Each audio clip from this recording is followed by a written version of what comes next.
welcome to the EquiLead Dialogues.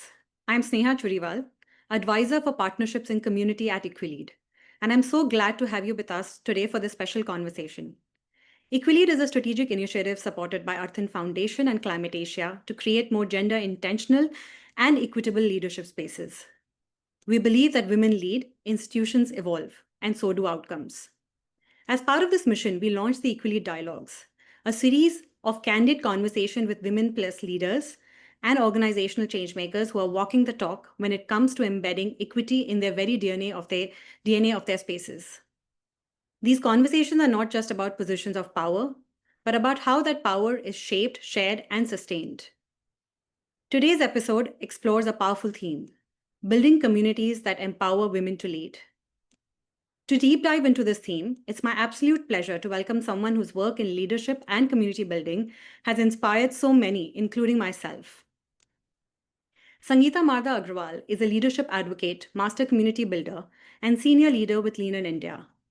As the India lead for the Lean in Foundation and network leader of Lean in Mumbai since 2017, she has played a pivotal role in shaping and growing the Lean in movement in India. Her leadership has brought to life vibrant value-led communities where women connect through peer circles, mentorship, and shared learning, uplifting each other both professionally and personally.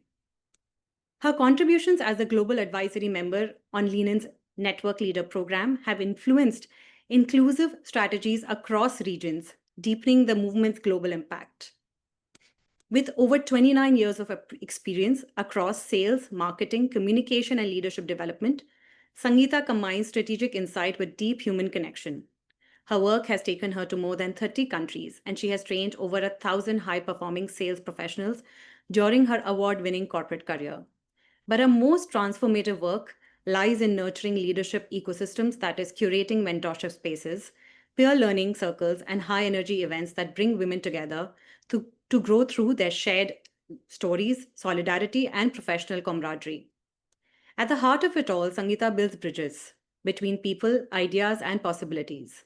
Whether it's hosting Gurukul, stories that inspire, designing meaningful and engagement lean in Mumbai, or speaking on personal branding, bias, imposter syndrome, and allyship. Her work is rooted in storytelling, resilience, and the power of women showing up for one another. She's also a proud mother, an unabashed fan of stand-up comedy, and someone who never misses a good sunrise. Reminders that joy and inspiration go hand in hand with leadership. Sangita, welcome to the EquiLead Dialogues. We are so thrilled to have you here. The first time, Sangita, I met you, what struck me most wasn't the impressive list of accomplishments, which you have many, let me tell you, but it's the way you connected, with openness, with such grounding and willing to share beyond your accolades. You instantly led with the kind of storytelling that led me to share my own. And in that many ways, you embody the essence of what we really mean by leadership that empowers. And on that note, I'd like to start today's conversation rooted in today's theme,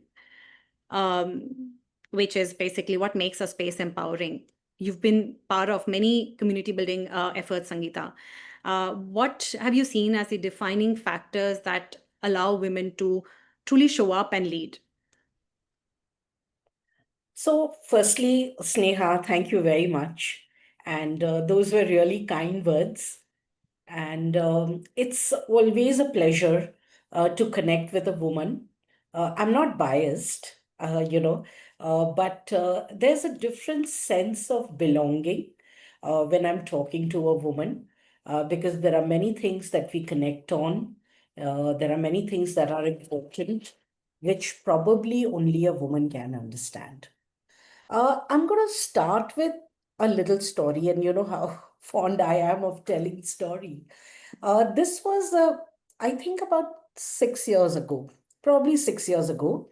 And I was in a room with 12 women, I remember.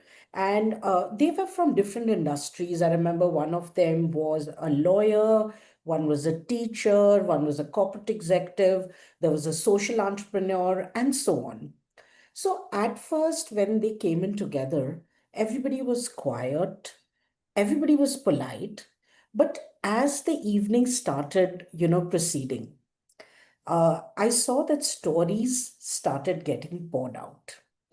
These were stories of ambition, of being underestimated, of small and big victories. But by the end of it, Sneha, something had shifted. And women who had walked in as strangers, I saw that after 90 minutes, they left as allies. And that's the magic I have dedicated my life to. I spoke to you about it, that I just want to constantly create spaces where women don't just meet, but they ignite leadership skills in each other. I often say, give a woman a space and she will find her voice. But give her a community, she will find her power. And my own journey, Sneha, has just been a proof of that. Wow. No, truly, truly. And, Sangeeta, that sense of shared learning that you just spoke about, right? Really brings me to your own work, like which you just shared in parts. But, you've been at the heart of Lean In movement in India, right? And while building spaces across different sectors, leadership spaces across sectors, right? How was this journey from running local circles to influencing national strategies shaped your thinking on what women need to thrive? Like in some ways, even shape the leadership that you've sort of sustained or created. Yes. So, firstly, here I'd just like to clarify that I have kept my focus a little hyper local. So, I have been for the last 8 years working extensively with the women professionals, building a community for them, for those who reside in Mumbai, Navi Mumbai, Thane, primarily this region. But because of the influence and the community power that we've been able to generate, I was invited to be on the Global Advisory Board and share my learnings so that it could benefit everybody. Now, what I have really learned, Sneha, through my experience is women don't just need opportunities, they actually need an ecosystem. And opportunities get you the door, but it's really the ecosystems that keep you growing once you're inside that door. And many a times we've seen leadership suffer if that ecosystem is not present.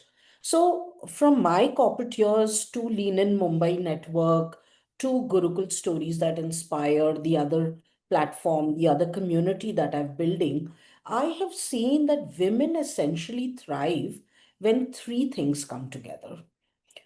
You can add to that, but I primarily think there are three things. The first is role models who prove them that it's possible. You and I could be a role model for somebody who's just beginning a career, somebody who's very senior could be a role model for us, but that's important. Secondly, is, peer circles where they can share their struggles, they can talk about their strategies without fear of judgment. And that without fear of judgment is a very important term. And the third thing is access to network and to visibility. Because, capability without visibility is like a book, no one knows it exists. So that's very important. I'm reminded of this. I think it was Katherine Johnson, and it was the movie was Hidden Figures. She's finally invited to a NASA meeting, and her brilliance was always there. If you see the movie or if you've read about it, what changed it all was the access. So, open the door and women will walk through and they'll make it. So that's my small take on it. No, absolutely, Sangeeta. And I think, you just touched upon something very powerful that, women, three things that you touched upon is, of course, role model, peer circles, and access to opportunities, right? Or access to network, rather. You And mentioned also visibility. visibility. Uh, because leadership isn't built in isolation, right? Uh, and that brings me to also sort of understanding that while there are all of these there, what are some of the challenges that women face in while they're stepping into decision making roles? What are some of the barriers that you've seen them face, and how can communities really shift that or play a role in making that journey more easier? So, Sneha, from what I've seen, and also I increasingly talk about these barriers whenever I'm invited to speak. So, I'm again going to divide them into one is internal barrier, one is structural barrier, and one is something that we can call cultural conditioning. So, when I'm talking about internal barrier, I'm talking about self-doubt, I'm talking about imposter syndrome. I'm also talking about the voice that constantly asks a woman, am I ready? She has the skills, she has the qualification, she has the experience, but a woman is constantly asking herself, am I ready? So I feel these are internal barriers. Then there are, of course, structural barriers. There's lack of sponsorship. I was just talking to somebody in the network, and she's such a dynamic young 35-year-old woman, and she's AVP, or I think she's VP somewhere. She had applied for a CFO's position, and she went through 7 rounds, and ultimately there were just 2 people for the final selection. And as you would get it, they chose the male because the male had a sponsor, she didn't have a sponsor. So there's always lack of sponsorship ability, opportunities. Then structural barrier comes in terms of unequal pay. There's Mm. such a huge pay parity. And of course, biased assumptions about ambition or availability. I don't know why. Women are questioned on their ambition and availability whenever they make a life change decision, like when they are getting married or they're having a child. A man is not asked that, but woman is. And the third, of course, is cultural conditioning. The subtle ways we are always told to play it small, or we are told wait for your turn. There are many such cultural conditioning. So I feel that a like-minded group can flip this script, and that's why communities are important, so that they help you break these barriers. Yeah, no, absolutely resonate with that, Sangeeta. Like you mentioned on the internal barriers versus the external barriers, and the cultural conditioning aspect of it. I think it's just so important that sometimes we don't even realize that this is just a barrier that's stopping us, right? Like how we think and how we are conditioned is so important as well. And specifically, Sangeeta, like because barriers are so invisible, it's even more harder for us to dismantle something like that, right? But when you see them clearly, you can't unsee it really. So Yeah. if you've seen it, and that also opens up or segues into an opportunity to create meaningful action, I feel, once you've seen the barriers, right? And that is where I want to sort of segue into my next question around how can we, what are some of the tangible ways which institutions can really show up in allyship with women-led efforts? Like how can they really show up? See, I would say, a move from firstly performative gestures to structural commitments. So often, Sneha, when we are talking to, corporate heads, they're talking all the right things. But at the end of it, somewhere when women come back and talk to me, it just goes to prove that they were more performative gestures. Mm, So I would say if you were to talk about clear things that they can do, one is they should fund women-led initiatives. There should be a big drive to, fund women-led initiatives. Then they need to offer flexible pathways to leadership. And of course, this is a complete chapter in itself. 30 minutes is not enough to talk about it, but it's very important. Third is they need to create mentorship and sponsorship programs that are intentional and, I'm sorry, not tokenistic. So that is very important. And of course, measure and reward leaders on inclusivity, not just profit. That's also very important. And then I can't just stop saying as a storyteller that tell their stories. Put women leaders on panels, in newsletters, in case studies, so that others can see what they are doing, what their possibility is. Uh, I have this very beautiful, I can't remember the line exactly. It's an African proverb, and it's written somewhere, in this office. And it says, if you want to go fast, you go alone. If you want to go far, you go together. So it's so important. If women have to succeed, they cannot succeed in isolation. They need support of each other, and of course, they need support from the institutions. No, absolutely, Sangeeta. I love how you brought it down to some, actionable steps actually. Uh, it's often really the last mile of allyship that really changes the game. And yeah, yeah, no, very, very beautifully sort of shared on that note. And you Because I don't want to just talk about, I don't want this to be a conversations, Sneha, because we are constantly doing conversations. But if you've given me a platform like this, I want to talk about the small little steps, the measures that if they are taken, because I know you have a very powerful voice at EquiLead. And, these are the steps that I feel that if they are taken, if institutions start working on them, there can be a change. Absolutely. And why should, I mean, like you said in the beginning, right? The ecosystem is such an important aspect of it. So, no, thank you for sharing that because I know that you've spent years uh, creating and nurturing spaces like these yourself.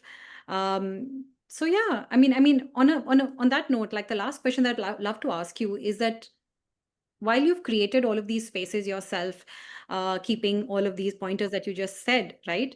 What has surprised or moved you the most? What happens when women truly have that right environment to lead? Uh, just would love your thoughts on that. So I'm going to say just one phrase first, and then I'm going to talk more about it. What surprises me every single time is the speed of transformation. It's so beautiful if women are given the right opportunity, right ecosystem, and right visibility, because they have it there to transform not just themselves, but the world around them. You know, uh, you could say you give a woman the right platform, encouragement, resources, and she doesn't just grow herself, but she's going to pull 10 people more. It's like a mother. A woman nurtures the entire household. I truly believe, put a woman leader, she's going to nurture 10 more like her. I've seen women go from I'm not sure I can to leading teams, speaking on global stages, and starting enterprises in months, not years, once they feel supported. And I'm telling you all these from the examples that I've seen in the last 8 years in the Lean in Mumbai network. And I have so many case studies, so many examples that I can give you. So when women are empowered, they prove that empowerment is not for themselves alone, it's for everybody. Wow, what a beautiful note to, bring this all together. And while I wanted to end it here, Sangeeta, but I'd love to ask you one final thing that, what is that one advice that you would give to all these women that we're talking about who want to build in community, who want to partake in something like what you're talking about, right? What is that one piece of advice you would give all of them? See, I want to tell them that if you're wanting to build a supportive space, build a space where a woman can exhale. We are only talking about breathing in. I'm saying give her a space where she can breathe out, where she feels safe to speak, to be heard without interruption, and to be taken seriously. If you can nurture this kind of a culture, you would have created a space. Absolutely, absolutely. No, thank you so much, Sangeeta. um, I just wanted to sort of thank you for bringing in such an honest conversation today. And you've offered it just not like a perspective, but a pathway for all of us who are, in some way holding spaces, building communities, or even dreaming of equitable leadership, right? And for everyone who's watching or listening, we hope that this sparked some inspiration or sparked something within you. We invite you to, continue the dialogue with your own circles. And if you're seeking a community to grow, EquiLead is here for you. I'm going to end on that note. Um, This is the EquiLead Dialogues, and I'm Sneha Churiwal. Thank you for being with us.